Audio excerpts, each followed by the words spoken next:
আসন্ন পবিত্র ঈদুল আজহা উপলক্ষে 12 ট্রেনের অগ্রিম টিকিট বিক্রির সিদ্ধান্ত নিয়েছে বাংলাদেশ রেলওয়ে। 13 মে অগ্রিম টিকিট বিক্রি শুরু হবে।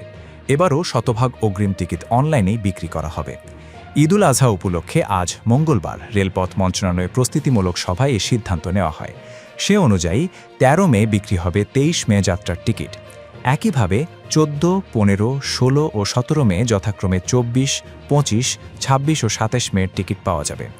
ঈদ শেষে ট্রেনের ফিরতি যাত্রার টিকিট বিক্রি শুরু হবে 21 মে। বিগত ঈদের মতো এবারও প্রতিদিন সকাল 8টা থেকে রেলের পশ্চিমাঞ্চলের অর্থাৎ রাজশাহী, রংপুর ও খুলনা বিভাগের ট্রেনের টিকিট বিক্রি হবে। আর বেলা 2টায় পূর্বাঞ্চলের অর্থাৎ ঢাকা, চট্টগ্রাম, সিলেট ও ময়মনসিংহ বিভাগের ট্রেনের টিকিট বিক্রি শুরু হবে। টিকিট বিক্রি সংক্রান্ত নির্দেশনা অনুযায়ী ঈদে অগ্রিম ও ফিরতি যাত্রার ক্ষেত্রে একজন যাত্রী দিনে একবার সর্বোচ্চ 4টি টিকিট কিনতে পারবেন। এসব টিকিট ফেরত দেওয়া যাবে না। যাত্রীদের সুবিধার জন্য যাত্রার দিন ট্রেনের মোট আসনের 25% দাঁড়িয়ে বা স্ট্যান্ডিং যাওয়ার টিকিট বিক্রি হবে। তবে এই টিকিট দিয়ে উচ্চ শ্রেণীর কোচে যাতায়াত করা যাবে না।